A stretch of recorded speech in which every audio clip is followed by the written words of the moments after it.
Praise the lord. ప్రియ సహోదరి సహోదరుడా, ఈ ఉదయకాల సమయమున మరి మానవుడు నోటిలోనికి వెళ్ళే ఈ మలినపరచవు. నోటిలోనికి మనం తీసుకునేది ఏది కూడా మనల్ని మలినపరచదు. కానీ మన నోటి నుంచి వెలువడే ప్రతి ఒక్క మాట మానవుణ్ణి మలినపరుస్తుంది అని బైబిల్ వాక్యం సెలవిస్తుంది. మనము అది తిన్నాము, ఇది తిన్నాము, వారు పెట్టింది తిన్నాము, వీరు పెట్టింది తిన్నామని మలినపడ్డామని మనం చాలాసార్లు అనుకుంటాము. కానీ దేవుడు చెప్తున్నటువంటి వాక్యము బైబిల్లో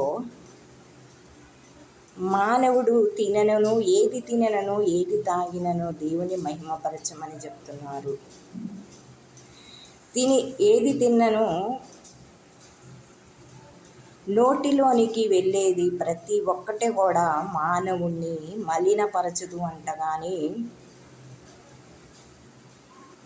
మన నోటి నుండి వెలువడే ప్రతి ఒక్క మాట కూడా మనల్ని మలినపరుస్తుంది అంట. ప్రియ సహోదరి సహోదరుడా, అందుకనే మనము నోటి మాటను అదుపులో పెట్టుకొని మనల్ని మనము మలినపరచుకోకుండా,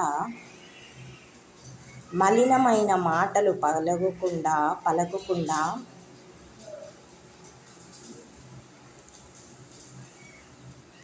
ప్రభువా పరిశుద్ధముగా ఉంచండి అని ప్రార్థిద్దాము. మన నోటిలోనికి వెళ్ళేది ఏది కూడా మనల్ని అపరిశుద్ధపరచదు.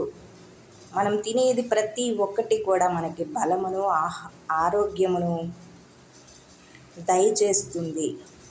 కానీ మనము భుజించింది మనల్ని ఎప్పుడూ కూడా మలినపరచదు. కానీ మన నోటి నుండి వెలువడే ప్రతి ఒక్క మాట కూడా మనలను మలినపరుస్తుంది అంట. తెలిసి తెలియక ఇతరులను తిట్టిన, ఇతరుల పట్ల మనము ఏమైనా అసభ్యంగా మాట్లాడినా, ఉన్నవి లేనివి చెప్పినా, అప్పుడు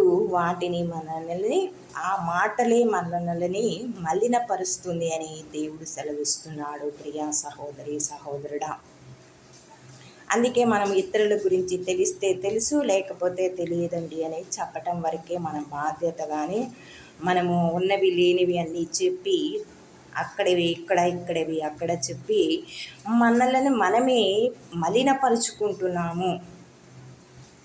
వారిని తిట్టి, వీరిని తిట్టి, వారితో ఆ మాట చెప్పి, వీరితో ఈ మాట చెప్పి మనల్ని మనమే మలినపరుచుకుంటున్నాము. ప్రియా సహోదరి సహోదరుడా, కాబట్టి ప్రభువా నోటిలోనికి వెళ్ళేది ఏది కూడా మమ్మల్ని మలినపరచదు. కానీ మా నోటి నుంచి వచ్చే ప్రతి ఒక్క మాట మమ్మల్ని మలినపరుస్తుంది. కాబట్టి మా నోటిని ముట్టండి, మా పెదవులను తాకండి, మా హృదయములను తాకండి, మా నోటి నుండి మలినమైన మాటలు రాకుండా కాపాడండి అని ప్రార్థిద్దాము.